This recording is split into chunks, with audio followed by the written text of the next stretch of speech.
మాలాధారణ, మాల కంఠానికి ధరించే మాల తులసి మాలను మాత్రమే ఉండాలి అని అనేక సంవత్సరాలుగా మనం చెప్తున్నాం. అది మాల, ఉపమాల. పోయిన సంవత్సరం తులసి మాలని, ఈ సంవత్సరం కొత్త మాలను తీసుకొని రెండు ధరింప చేసేట్టుగా అలవాటు చేయాలి. తులసి మాలని ఎందుకు చేయాలి అంటే ఆంజనేయ స్వామికి సంబంధించినటువంటి ఆరాధనలో తులసి ప్రముఖంగా ఉంటుందన్నమాట.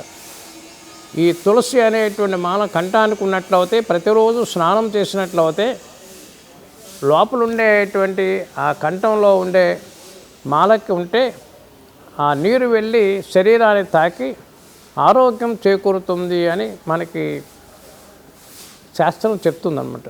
దానికి తప్పకుండా తులసి మాలనే చేయాలి. అలాగే జపమాల కంఠాలు ధరించకూడదు, చేతికి ధరింప చేయకూడదు.